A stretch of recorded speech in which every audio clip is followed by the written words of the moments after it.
Behind the Tea podcast with Rob and Kelly. How's it going, Rob?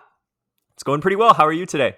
Not too bad. While I was preparing for this episode, I was kind of thinking, how we mentioned last week how we haven't been watching much of the mixed doubles because it plays during work hours. That's right. And I feel like, this week there hasn't been any curling. But in fact, there has been. That's right. There's been quite a bit of curling. We're not up to date with it. No, I have, unfortunately, work takes priority over curling, but you gotta pay the bills, right? That's right. Podcasting does not provide a huge income, we have to say. Yeah, not at this stage. We're still waiting for those sponsorship deals from, New Holland and Home Hardware and That's right. They get a weekly plug from us, so may as well. exactly. And our good friends at Tim Hortons too haven't reached out. I wonder why that is. So all that to say, I haven't been watching much, especially I guess now that once they got into the qualifying round, the games are a little more scattered. But I did watch the final. I was going to say, I tried to watch a little bit of the playoffs. I saw the occasional game, but yeah, even the playoffs, a lot of it was on during the day and just really not able to. Even I think the semifinal, which was on in the afternoon, I was not able to, but I did catch the final. Yeah, it was pretty, it was an interesting one? Question mark? I don't know. Kind of like how we stalled there on how to describe it is exactly how I would describe that final. Well, I guess before we start talking about the final, should we just mention our bracket? Uh-oh. At Yeah. the end of last week's episode, we were talking about how, Rob and I will both fill out our brackets, March Madness style, and see how good our predictions were. So we did put them up on Instagram at behindthet.curling if you want to check those out. I have to say that I filled my bracket out purely by gut feeling. It's the best way to do it. Exactly. Me too. Whatever name resonated, I went with that. But I kind of, I don't want to say cheated, but I made my bracket twice and ended up with a different result in the second time because, and this is the annoying thing, I was like filling it out in the PDF and then my Adobe Acrobat crashed. Sure it did. It didn't sure save. It did. So I was like, okay, let's do it again. And then my gut was like, let's go with someone else. But as they say, when you take tests and stuff, always go with your initial reactions. So based on that explanation, you can tell that I did not do very well. I know. I don't think what you did there is legal. First of all, I would protest if Had you won, which I mean, I think technically I won, but I don't really know if I did. So I was asking last week, hey, this should become a thing. Like people should fill in brackets for curling. And after doing it, now I know why it's not a thing. Why? Well, because we did not do well, first of all. And the other thing is, like, we were talking about the weird playoff format of this whole tournament with 12 teams making it and then seeding them into a page playoff. So, yeah, it had a bracket structure, but to actually try and think about where teams were going to go was pretty difficult because I think if you think of a traditional March Madness bracket, you see teams move down the bracket if they have only one place to go if they're not eliminated. Whereas here, you get to a point where, you win, you're in the 1-2 game. Now you drop to the 3-4 game. So once it came time to the page playoffs, I was like, how do we even score this? Well, just how do you score it in general? Is it just 1 point? I know. You're gonna regret asking that, Kelly. Now, I don't know much about March Madness and brackets, but I think there are Me neither. 2 ways to fill it. So what we did is we just filled it completely from the get-go. The problem with that is that you're how do I say it? Like you're kind of locked in. So if after the first round, if you guessed incorrectly a lot in the first round, that's it. You're done for the rest of the event. Whereas if you go round by round, if you will, or like each level of the bracket, you have a chance to like redeem yourself. But by filling it all out completely from the get-go, you don't. It's right. And all or nothing. And in a March Madness bracket, there's so many teams that even if you get quite a few wrong, there's certainly something in there that you got right. But here, there's not a lot. No. So, okay, yeah. How do you score this thing? Well, I as I said last week, I know absolutely nothing about college basketball. So I looked up a YouTube video on how to score March Madness brackets, and oh my God, it is complicated. Really? Yes. So Can you give us a TLDR of it? I'll try. And let's see. How are you with the Fibonacci sequence? Because apparently you need that. Really? Yes. So apparently, like each round is worth a different number of points. So Okay. whatever you get in the first round, second round, they become worth more and more, and it follows the Fibonacci sequence.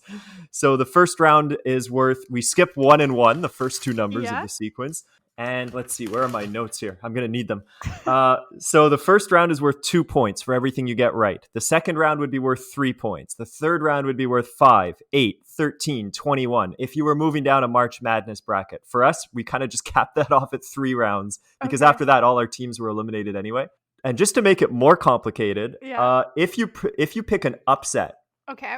you get a little bit of a bonus in a lot of brackets. And that makes sense to me. How would you qualify an upset? If you're picking, because when you make a pick, it's kind of if you have no idea who is going to win, or if you know nothing about the sport like I do, it makes sense to just pick the top seeded team, right? Mm-hmm. But if you can correctly predict an upset, like a number 12 team beating a number 5, you deserve extra points for that. Okay. Yeah, And fair enough. right, which you actually did. You called a couple of Burchard Schneider win was a major upset. That was a 12 seed over a 5 seed, Ooh. which good call by you. I don't know what I was thinking. Never bet against Shannon Burchard. That's one thing we learned this year. Never bet against her. So get this. This is how you calculate your bonus. Okay. You have to take the round that this occurred in, which is round 1, worth 2 points. Okay. Multiply it by the seed differential, which is they're 7 seeds apart. Add that differential, Okay. 7. So we just did 7 times 2, 14, plus 7, 21. Take the square root of that, and then add that to the number of points you got. Wow. I did this for 1 round, and then I was like, okay, the hell with this. You know what? I want the whole, I mean, that's quite some math, but did they develop this equation for Mad Madness, or did they, Mad Madness? Or, We're the ones that are mad right now. I mean, it takes quite a while to develop an equation that will work, right?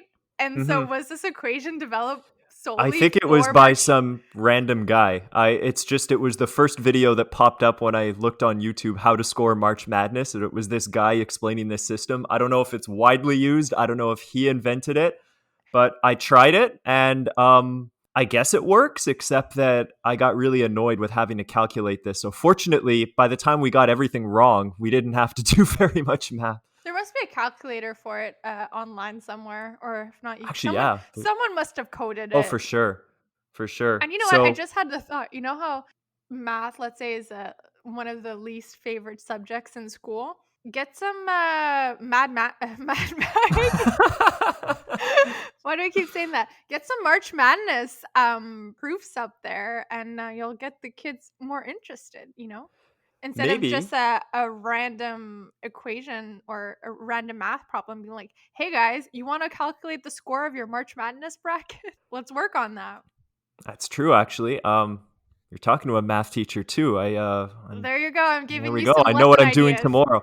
I think I'll stick to basketball though, and not curling because, yeah, like I said, this was really tedious to calculate. By my count, which is probably wrong, you got 13.58 points in total. Okay. And that was after round 2. Uh-huh. After round 2, all our teams were gone, and I got 17.46. Wow. So you did pretty well though. A lot of your wins were upset, so you got that bonus. Okay. But the problem is I didn't really know what to do after that because you had Schmiemann and Morris going far. Yeah. But they were not in the right part of the page playoff for you. Oh, you know what? I think you should have points up. So I think you deserve a bonus for that. But then again, I also had Gushu and Einerson going far, and they were in the wrong part of the page thing for me. So the way I saw it is that it just kind of cancels out, and I win. Okay. But yeah. You know what? Let's keep this trending, and hopefully we can bring it back next year, and We'll know how to score it by then. yeah, and hopefully better our score, and do some more research. And here's the thing with mixed doubles, and I think this kind of leads into our discussion on the final. There's like two different types of players that are playing mixed doubles right now, or at least especially at like the high competitive level and the national championship. And so you have people who kind of like dedicated their curling career, or if you will, to mixed doubles. So these are names that you don't know necessarily if they're not from your geographical area. But they're very good in mixed doubles. They know the game, and I'm sure they know how and when to play a power play. But then the second type of player are these elite players like your Gushu, your Einarson, your Morris, who don't know how to play mixed doubles, or say they don't. It's not their priority. It's a side gig. It's a little side Mhm. hustle, and it comes second to their men's or women's team, right? So it's a little hard to predict what's going to happen because, yeah, these elite players are maybe not as knowledgeable in mixed doubles in terms of like strategy and how to play the power play, but their level of execution is so good. Like whatever shot they call, they're going to make it most of the time, Mhm. compared to these I'll call them professional mixed doubles player, for lack of a better term, where like they know the game, they know the strategy and whatnot, but maybe their execution isn't as good as some of the elite players. So it kind of creates a little imbalance, or I don't know, it's hard to predict because you're like, I don't know this team, but they're pretty good at mixed doubles, so maybe they'll win. But then you kind of expect some of the elite players to win just because they're so good at making shots. I don't know. Exactly. What do you think? Yeah, that's quite a lot. But no, I completely agree with you. Like a good team that comes to mind that they talked about a lot this week was Nancy Martin and Terrell Griffith. And so Terrell Griffith, we've seen at the Briar for a few years out of BC. Nancy Martin, I have to be honest, I did not know who she was before this year. But then they revealed that she's like the most decorated mixed doubles player of all time, I think, which Mhm. really impressive. Like, and they were really solid this week. They missed the playoffs on their shootout not being that great. And I think it was actually really close to being good enough. There's also the team that went all the way to the final with, I've heard of Colton Lott. He's a decorated junior player, but Kadriana Sahadak, no disrespect, but I've never heard of her a week ago. Well, she's also 21 too, so she did play juniors. She just came Okay, out yeah, of so it. she would have So just come out of juniors, but there you go. Never heard of her, and here they are in a national final. And as they mentioned, it's because they dedicate themselves to mixed doubles, and you can really tell they play really really well. mhm. Um, and they can go up there and beat a team of Peterman Gallant, as you predicted would go far, or Walker Myers, as I predicted would go far. So it's interesting, and I think this has been a bit of a shift in things. I think when mixed doubles first came on the scene, I don't think the elite players were interested at all in it. You can correct me if I'm wrong. You've got a pretty good history in mixed doubles, or you're very knowledgeable of it. But I don't. I think it was not even taken seriously by the elite players, and I think it was probably only when it became an Olympic sport that all of the Jennifer Jones and the Rachel Homans and the Brad Gushus started to go, oh, well, we should form teams for this. Yeah, well, even a little bit before that, I think it was a little bit of a slow burn. You had Morris was one of the first guys to really get into mixed doubles, and word of mouth is a popular thing, and word travels fast. So yeah, slowly but surely, like these elite players kind of got into it and started playing, and they were like, "Oh my god, this is so fun!" Because it is a lot of fun. It is, and it's kind of changed the way these tournaments go, though. I think. I mean, that's not exactly true. There's still some of the teams that maybe we've not heard of as much, like Griffith, Martin, and Sahadak Lot, that can go far. I'm thinking though of the team Desjardins with Robert and Emily Desjardins, who not Emily but Robert is a has won this whole thing, Hmm. Canadian champion, and did not have a very good week this week. And let's be honest, did we? No disrespect to him, did we think that he was going to be a contender? You never know, I guess, in mixed doubles, but I feel like he was kind of a pioneer of the game, and now a lot of the country has overtaken him. Yes, I agree with you there. When he did win, I think he was one of the first champions. Hmm. I don't remember the fact exactly. If he was not the first, he was like the second or third winner of the national championship back in those days, which was barely 10 years ago.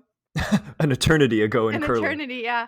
Again, like it was kind of like the Canadian mixed doubles. Like there weren't that many high level athletes or curlers playing in it. It was mostly like, oh, good curlers who probably did the play downs in their province but didn't make it out and are playing mixed doubles.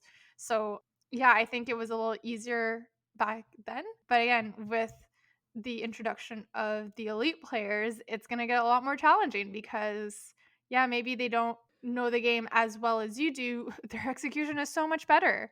And they come with experience of playing in national events, of playing in high pressure games that Desjardins or a Martin, like they don't have that experience, right? Necessarily. I mean, at the end of the day, I think we've mentioned this before, like execution is always going to beat out strategy. Like, you know, you can have the best strategy in the world and know to play the best shots, but if you can't make your shot, Oh yeah, you're like I'm not going to pretty win good. games. I'm really good on my couch, like Yeah. Oh. from strategy. Exactly, the couch curler. Yes. And by the way, on the subject of Robert Desjardins, fun fact, because he's one of these math geniuses, he could probably look at our bracket and score us immediately. Oh, he maybe he'll come up with some new math to score it. Yes. So, anyways, on that note, the final was Einarson Gushu versus Lot and Sahadak. Sahadak. Sorry, it's a very We are getting used to it. as someone with a complicated name, like I'm sorry, but like I feel your pain. Yeah, so that was the final It was on very late at night, first of all. at 9 p.m. 9 Eastern p.m. time. start for us in the East. Thankfully, for mixed doubles games are a lot shorter than regular play games, so it did end at somewhat of a reasonable hour. And yeah, I guess the game was all like mixed double veterans versus new competitors. Like Carrie Einerson, this is the first time. Not only was this her first like mixed doubles national championship, this was the first time she ever played mixed doubles, Yeah, I remember hearing that a lot this week. and she won. And she wins the whole thing. Yeah, so I think that kind of reinforces the point of like if you are a good sweeper and you can make your shots, you can. I'd actually, yeah, I want to know your opinion on that. But before we get to, I guess, that, we should just, I guess, run down the way the final went, because we were exchanging messages between or during the final.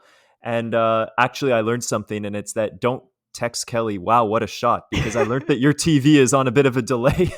It So I is. ruined a couple of shots for you. I think I was trying to wait, okay, has it been long enough? Has it been long enough? Okay, now I'll text. But the game was a bit of a runaway. Yeah. Gushu and Einerson kind of pulled away relatively early on, but that's a bit misleading because in the first end, Sahadak had a double for four. It was a really makeable double too, and I felt really bad for her because she didn't throw it poorly. She didn't miss it by a lot. She needed to hit a rock relatively thinly. She caught it, I think, a little bit too thick, and instead of getting the double for four, gave up a steal and just 5 point swing on a shot that she did not miss by much. Hmm. That was pretty hard, and I feel bad for her because think of Einerson Gushu have been they're in pressure situations all the time, whereas this other team not as much. So Hmm.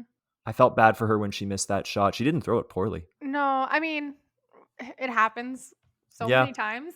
It's just bad timing, I guess. And had she made that shot, you know, in the first end, maybe the game would have ended a little differently or gone a little differently. Who knows? Because yeah, I mean, I guess in mixed doubles, a 4 point swing isn't the end of the world. It's definitely you can definitely come back from that. But if you're not used to playing in finals or like managing your stress levels, it can definitely rattle you. Oh, right. And if had they taken four, I'm not saying they would have won. No. As we all know, it can go any way. However, if it's your first time in a final, which it isn't for them, but if you're in this big final, can't ask for a better start than that. Yeah, exactly. But yeah, I think I told you or messaged you too. Like I mean, clearly happy for Gushu and Einerson. Like they deserved it. They played well. They beat every other team. But a little part of me was just a little tad annoyed that, you have these two elite curlers who just decide to play mixed doubles and then end up winning the national championship. Like, I don't know. Yeah, I know exactly what you mean. That it, in a way, because we've been, you more so than me, but we've been defenders of mixed doubles for a while, advocating for its presence in the national media, and glad that it was finally on TSN and given not the full TSN treatment, but quite a good, Yeah. more treatment than it's ever gotten. And does it diminish it a little bit that a team that kind of just fell into this wins it over a team that this is their entire goal? I kind of feel like that a little bit. I can't help but feel that too, a But then little bit. again, here's the thing, mixed doubles is still a new sport in the grand scheme of things. So having elite players win, I think definitely sheds a light on mixed doubles and brings it a little more to the forefront of national broadcast. And I think by having them play, it does bring in more people into mixed doubles, or at least make them want to play it. Maybe they see it a little more feasible now that like everyone knows that if you want to be an elite four-man team, like you have to dedicate your life to this essentially. So maybe give it some time, a couple more years, and there definitely will start being more people dedicating their curling career to mixed doubles, and then you'll see the split between those elite regular players and the elite mixed doubles. So maybe it's just a little too early to tell. And I'm not taking anything away from Einarson and Gushu here. And I mean, you could even see after the game, like, I think they felt a little bit bad in their interview. Actually, so Einarson is from Manitoba and from the same area. Like they're all from the Gimli. Yes, I had that in my notes. Yeah, they're really close. I think she felt bad for them. Yeah, because she knows how hard, like, this is what they work for. And Einarson, I mean, is just Oh, she's a sweetheart.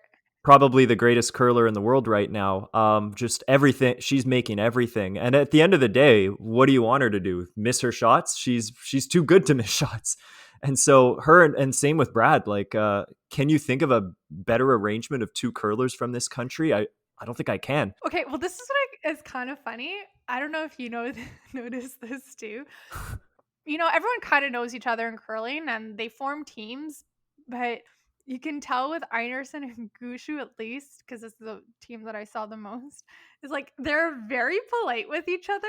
Like you can tell that they don't play mixed doubles together a lot, right? Like that casualness is kind of missing, and they're just like overly positive and overly like, "Oh, I'm sorry." And I mean, they're two nice people, so I don't think they're gonna start Bickering with each other. yeah, but you can tell just that like that casualness isn't there like with Mm, some of the other teams. I don't know if you noticed that, but a little bit, yeah. It's I sense it. I feel in the end it was, you could tell that Einarson and Gushu, again to take nothing away from them, and this meant a lot for them. And I think they deserve a little bit of a bonus worlds after what happened to both of them last year. But at the same time, you could see how even they felt empathy towards their opposition. And I was talking to a listener this week who actually was saying that, Sahade Akinlot should be very proud of themselves for finishing second in a field of 35. And I was thinking about it and I'm going, yeah, like 35 teams to come second. That's, when you think about it, there's more than 35 teams there's not even 35 teams in the NFL, the NHL, baseball. So technically it's like you just won the championship. And I know some people are going to say, well, some of the teams there are never going to win. And that's the same thing in the NFL. You've got the New York Jets, who shouldn't even exist, let's be honest. Oh yeah, I said it. But the thing that I relayed to this listener was, yes, it's really impressive to come second out of 35 in this really, really gigantic tournament. But coming second is the most painful thing, yeah, I think, in curling. that's why I was gonna say like try telling them that and see how they receive Oh, it. yeah. I felt horribly watching them after the game. It really sucks to come second in curling. Oh yeah. I mean, I would maybe think if you got to the very pinnacle of, because not that I would know, but if you got to the very pinnacle of sport, I guess the Olympics. And I mean, even then, what do I know? What do I know here? But when there's nothing further to get, it's just the color of your medal. I know you want gold, but the thing about curling in Canada is that you're trying to win you're playing for the opportunity. Hmm. You've won a provincial title. I don't think, I mean, correct me if I'm wrong. You don't care about having your name on a trophy. It's about getting the experience Yeah. of going to a national event. It would be about getting the experience of going to a world event. And to Yeah. get so close to it and have it dashed is really, it's much easier to come last place. Oh, well, let's say it's easier to move on, right? Yes. Especially too if you come in second, like here you're thinking, I mean, it's your fault to a certain extent, right? Or that's how you see it because you're like, oh, I missed this shot. We should have done this and blah blah. And you're just like replaying the game over in your head, and you're like, had I not missed or had I come 2 feet lighter, they wouldn't have done this, and we probably could have won the game. So there's a lot of it's quite easy, especially in curling, to put a lot of self blame What ifs? Yeah. on yourself, which makes it harder. But you know what? There's always next year and you can come back. Right. Even though, yeah, this will do nothing to console Sahadak and Lot, but I'm sure they're listening to us. Of So course. what a great week. And hey, what a draw. Did you see the draw that she made to beat Peterman Gallant? I didn't because Oh, you have I to look it up. okay. I mean, I didn't see it either live, but I saw it on a replay. But she had to, I think it was an extra end, and she had to draw the pin, and Oh, literally the yes, I pin. heard about this. Yeah, and she nailed it. And had she missed that, they would have been eliminated like really early on, Mhm. and you would have done much better in your bracket. But one more note about the mixed doubles that we kind of should clear up, I think, or I'm going to put you on the spot here again. Um, Last week, you called out a certain Reed Carruthers over his use of the stabilizer Yes. because I always figured you couldn't curl with a stabilizer in mixed doubles, or if you did, you were accepting the fact that you're never going to be able to sweep. But what do we know? You can toss your stabilizer aside, grab your broom, and chase down the rock, which was what he was doing. Uh-huh. And so you called him out on this because Kelly is quite anti-stabilizer. But I just wanted to throw this out because I enjoyed that part of our conversation. Yeah. But then it came up this week, and I remember hearing this, and I'd forgotten all about it. But the reason Reed is he had to reinvent his delivery because of a very bad knee injury, and so Okay. I'm wondering maybe we were a little harsh. Hey, given that information, I am sorry, Reed Carruthers. See, I'm just doing this to prevent the hate mail from rolling in. Because, I did add a disclaimer that, like, there are 2 occasions when using a stabilizer is okay, and mobility issues is one of them. So if he does need it because of knee injuries or whatnot, then I redact my comment. But I'm assuming that if he can spring to his feet and chase down a broom, and like I think his knee is doing Yeah, much better now. yeah. So, okay, Either well, way, let's put the crosshairs on Felix Asselin because he was sliding sometimes with a stabilizer, sometimes with a broom, mhm. depended on whether he was going to chase down the rock. Yeah, just get on the broom, man. Like, You heard it here first. if I could do it at 10 years old, so could you. Like, no reason. So last point to wrap up the mixed doubles. So this is the first time that doubles was on TSN, and we had a little different broadcast crew this time. So usually it's like Vic, Cheryl, and Russ. But this time around, Brian and Kathy Goetze ran the show. And I mean, kudos for them because they've been in the bubble for what, a good like 5 weeks by now. So Hmm. I wouldn't be surprised if their sanity Is being going. challenged right now because I know mine would. And yeah, so Brian and Kathy, like they're always around, but they're kind of like the secondary commentators, right? They're the ones checking out the other games during the feature game. Brian always comes with some random facts, like did you know that Val Sweeting got rid of her glasses and put contacts on this year? It's really hard to miss that. But anyways, so I googled Brian Mudrick because everyone else is essentially an ex curler except for Vic. But I wasn't too sure about Brian. He's still like a young guy, right? And I learned a few things about him. So apparently, one, he was a cancer survivor. I did not know this, and I think I messaged that to you. But he wasn't. He's not like an ex competitive curler. No, but he did play. He I remember when he was younger, he was working with Jules Oucher. He was playing out of the Saville Center, and he had his cancer really young. Mhm. I'm wondering if that He maybe, was like 19, yeah. 20-ish, late 20s, yeah. And he's a good curler. Like he won the club championship at the Saville Center. Which is worth a lot more than our club championship. Not in my heart, it isn't, but no, not too shabby. But has he won it 3 times? Ah, Anyways, well, aside from curling, Brian has done commentary for the Habs, right? that's right. Yeah. So as a local Montrealer, we're just gonna throw it out there, next season if the club's open again, Brian. We could always use an extra player. Yeah, that's one thing. 6-man teams for ladder games. That's what we need. That's right. And I mean, what's the point in being a club champion in only one city, Brian? Exactly. You Like, should be a cross country. exactly. So come be a club champion with us. Hit us up and we'll gladly accept you in our curling team. All right, so that's enough mixed doubles talk for this year. The next tournament on the list, fourth one of the Calgary bubble is Oh, I thought it was Edmonton. oh no, Calgary, that other Alberta town. Is the men? So the men's world is starting. Has already started by the time you're going to listen to this.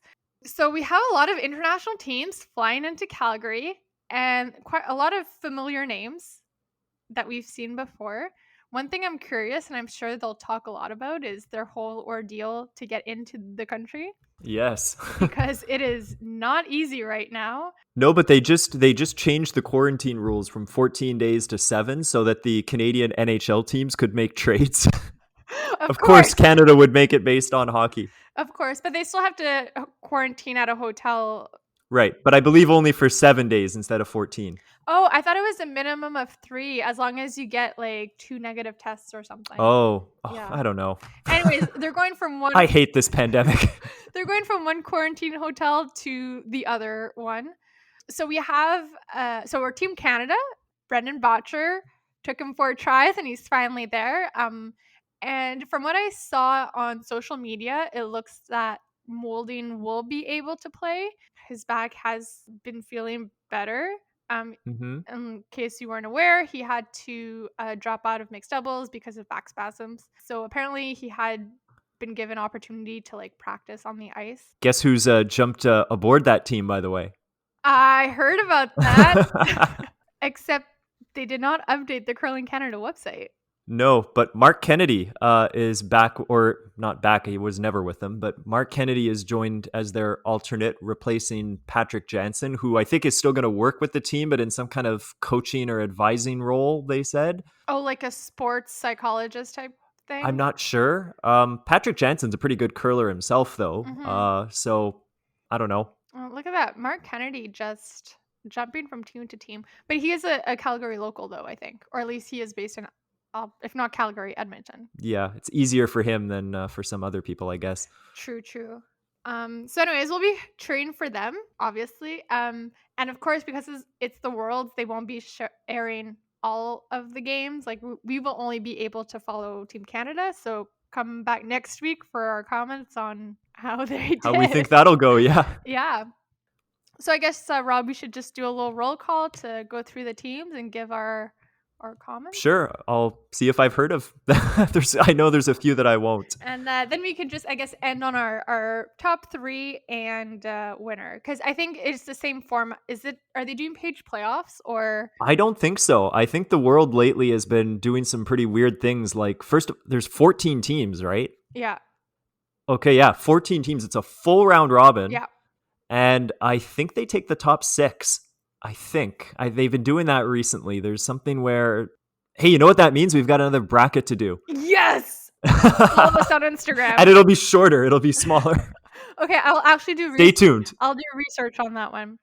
Okay, so let's just do a quick roll call of the team. So we have Team China here with Jiangsu. We apologize, by the way. Oh my god, I'm so sorry. I wish they put like from where in China. Well, I mean they're probably from Harbin. Mm-hmm. Then we have Team Denmark with skipped by Mikael Kraus. Where's Johnny Fredrickson? Not there, but That's all I remember from Denmark. Mikael Kraus has been part of. Okay. It's not his first rodeo. It's one of the first times he's come at skip, but he has played various other positions. Okay. Then we got Team Germany here with Sixten Tutzek. I've not heard of any player here either, I have to admit. Same. And they're coached by Yuli Kapp. So I wonder. Yuli Kapp I've heard of. Well, related to the Kapp family. Right, Andy Kapp. Yeah. Very, probably one of prolific the only... German curling family. That and Schopp, yeah. And Wagner, the big names in German curling. I mean, I don't know how many curling family there are besides like the Kapp, the Jensches, and... Italy's a familiar face, though. That's Joel Retornaz. Yep. Oh, and Claudio Pescia is the coach. I know him. Okay, there you go. Longtime Swiss curler. Are these the same people that were... Is this the same team that was at the Olympics? Yes, they would have... In fact, back at the Olympics when they were in Italy 15 or so years ago, whatever that was, Joel Retornaz was there. He beat Brad Gushu in the round robin. Oh, wow. Back then, that was like a huge upset. Yeah, no kidding. Okay, so from Japan, we have Yuta Matsumura. If I pronounce that correctly, Rob, you can correct me. So they're from the Sapporo. I don't think I can, but... They're from the Sapporo Curling Club. Then the Netherlands, we have a little change to the Dutch boys here. So they're from the Zoetermeer Curling Club. Which is not far from Amsterdam, I believe. Mm-hmm. So the skip is Jaap van Dorp. We've seen many times, but there are a couple names I do not recognize. So I wonder if there's a little change due to people not being able to travel, which is fair enough. From Norway, Look who's back. Oh, wait, no. Oh, I got excited for nothing. Sorry. From the Oppdal Curling Club, apologies for my Norwegian accent, skipped by Stefan Wallstad, but we do have an OG curler returning with Torger Norgard at third. No, I'm no disrespect to Torger Norgard, but if Torger's coming back, he can't bring Ulsrud with him? I know, eh? They better have some good pants to make up for that. I hope so. I really miss the Norwegian guys, but hopefully they will. Hopefully these guys carry the torch. Exactly. From Russia, from St. Petersburg, we have the team skipped by Sergei Glukov. Hey, let me ask you something, because I saw this on TSN2. We're looking at the Wikipedia page together right now of all the entrants, and they've all got a little flag next to them. Yeah. Saying what country they're from. What's going on with that Russian thing? It's not a flag. Is it those are the Russian flag colors, but they're curved. It looks like you're looking at part of the house. Yeah, that's it. And I think it has to do with the ban of Russia. Oh, so this affects curling as well. Yeah, I think it's so this story came about during the Olympics where Russia was not able to compete under their flag. Oh, so it expands to curling. Yeah, I think it just expands to all like international play. Yeah, because they're not listed as Russia; they're listed as Russian Curling Federation. But it's basically their flag just kind of shifted on an angle. Yeah, no, it definitely looks like part of like the a curling house. Hold on, let's see what Curling Canada. They're under Russian Curling Federation, and the World Curling Federation website does not work. Okay, so let's move on to Scotland. Curling out of a Gogurt Park Curling Club in Edinburgh, skipped by Bruce Muat. So this is a young hot team out of Scotland. They should go far. Yeah, they're definitely one to watch. This is not their first time competing on the world stage either. So I think they're going to be at one at the top of my list. I don't know about you. Hammy McMillan Jr. Do you remember Hammy McMillan Sr.? No. He was a longtime Scottish, in the late 90s-ish representative at the Worlds. Bit of a character. Well, I guess this is his son. I think so. That's one hell of a coincidence if it isn't. I don't know. I think McMillan is also a very common name. But Hammy? True that. So from South Korea, oh my goodness, from Uijeongbu, we have Skip Jeong Yong-seok. Korea did really well, or South Korea did really well at the that was the women's team, right? That was the women's. The Olympics. Yeah. Okay. The men's, I don't want to say Asian teams, but like usually like South Korea, Japan, and China haven't been performing as well as the women teams. Interesting to note, but also like even the women's teams who have done so well lately, I don't think they're getting a lot of the conversation, which is interesting because I think we always know curling is so big in Canada, and if outside of Canada we tend to default to Switzerland or the Scandinavian countries maybe, but I don't think people ever gave much consideration to Asian countries, and now they're dominating that Pacific zone. Like, remember Mhm. Australia used to have teams and Oh New yeah. Zealand used not anymore. Well, I think geography plays a huge part in the Pacific area just because, in case you didn't know, like it's a 10-hour flight from Tokyo to Sydney. That's it. Yeah. Like geography is a problem. But I think too, just it's different culture. And I think they don't put as much curling that isn't part of like the sport culture there as much as it is in the West. Yeah. So, yeah. Next up, we have Sweden from Who Karlstad. are they? Of course, we got this young Viking guy called Niklas Edin. I don't know if you've heard of him. Maybe. I wonder one day if he's ever going to retire. So yeah, again, I think he's gonna be at the top of both of our lists for winning hmm this thing. So is this next team. Yeah, Switzerland from Geneva, Benoit Schwartz. And Peter de Cruz, who skips that team. Oh yes, with Schwartz And playing. and by the way, that's a powerhouse team in Switzerland because for a while it was there were, I think Sven Michel, who's listed there as the third, was skipping his own team, which was really good, and it was between them and De Cruz, and now they've kind of joined forces. This is like the Team Einerson of international curling. We're just a bunch of skips coming together. Yeah, well, didn't Benoit Schwartz skip his own team as well? He may have. Yeah, or I at least in think that he junior. was always throwing last rocks though for Peter de Cruz, as far as I know, and throwing them well. But you have a fair point. Like they are a combination of basically like they're all teams that would have competed against each other to represent Switzerland, and they're just like, well, we make our own team, we can all go, right? Yeah. And then finally, from the United States, from the Duluth Curling Club, Team John Schuster. As I Olympic mentioned gold before, medalist. Olympic gold medalist, which that is something. Whoever filled a bracket for the Olympics that put John Schuster to win the gold medal must have gotten a lot of bonus points. Probably a lot of money too. If you put money on that. Oh yeah. How do I say this politely? I mean, they're a good team. John Schuster has been around for as long as I remember. So they're definitely talented, but I kind of think like the fact that they won the Olympic gold medal was a little bit of a fluke. Like they got on a good run. So Yeah. again, I think they're playoff contention, but to win, I don't know. Not to take anything away from them, it's impossible to win an Olympic medal by fluke. Yeah. But at the same time, we all know what you're saying. It's that it was an upset. It was, and it probably won't happen again. Yeah, and that's what I mean by by fluke. Not like I mean, they definitely played well and deserved the win. They made their shots, but again, yeah, it was Yeah. very unexpected. They had the week of their lives that Yeah, week. yeah. But all the more power to them. They always do hang around and give teams a good chance. And they have that geographical advantage of being from Duluth, which is just right by the Canadian. They're essentially Canadian. They get to play in all the spiels that that Canada offers. And not just Canadian, like they're just south of the border from Manitoba, right? So Exactly. Yeah, it's just essentially, across the border. all right. So I guess to wrap this up, do we want to make our predictions for the top 3? Oh boy. Yeah, this always goes well, doesn't it? Every All time. right. Am I leading off here? Yeah, well, I find a piece of paper to record these. Okay. I have paper. I don't have a pen. Oh, well, there you go. I got a pen but no paper. Okay. Why isn't this? Oh, I'm trying to scroll, but you're sharing the screen.